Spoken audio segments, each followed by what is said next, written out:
ఈ మాత్రం కారానికే కన్నీళ్ళొస్తే ఎలారా? ఇప్పుడు తిను, కారంగా ఉండదు.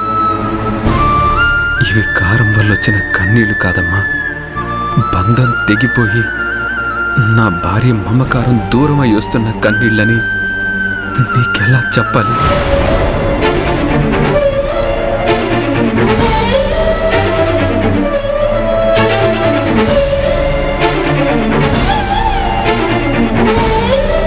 రే నిన్నే, ఏంటి తినడం లేదు? నీకోసం కంచం ముందు కూర్చున్నాను, కానీ నటించడం నా వల్ల కావట్లేదమ్మా. జ్యోతి గుర్తొచ్చి ముద్ద దిగటం లేదు.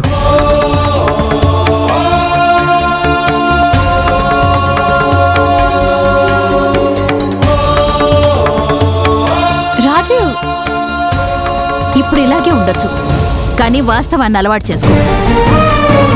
జ్యోతి నీ గతం, శ్రావ్య నీ భవిష్యత్తు. ఇదే నిజం.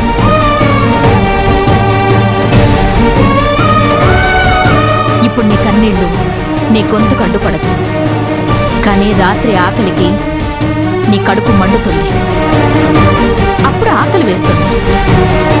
నీకు ఏడవడానికైనా శక్తి కావాలి అంటే తినక తప్పదు. మళ్ళీ చెప్తున్నాను, నీకంటూ ఉన్నది ఈ అమ్మ, నీ భార్య శ్రావ్య, అంతే. అది గుర్తుపెట్టుకో. రాజు,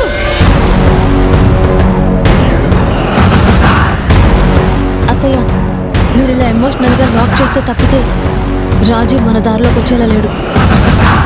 ఏం చేయాలో నాకు తెలుసు, నేను చేస్తాను.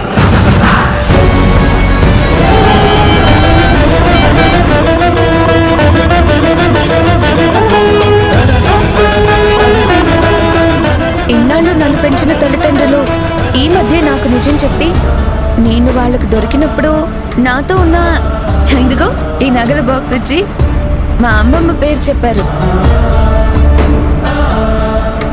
నేనెవరు పిల్లనని వాళ్ళు ఎంక్వైరీ చేస్తూ ఉంటే వాళ్ళకి ఈ మధ్యనే మా అమ్మమ్మ పేరు తెలిసిందంట. అందుకే ఈ నిజాన్ని నా దగ్గర రివీల్ చేశారు.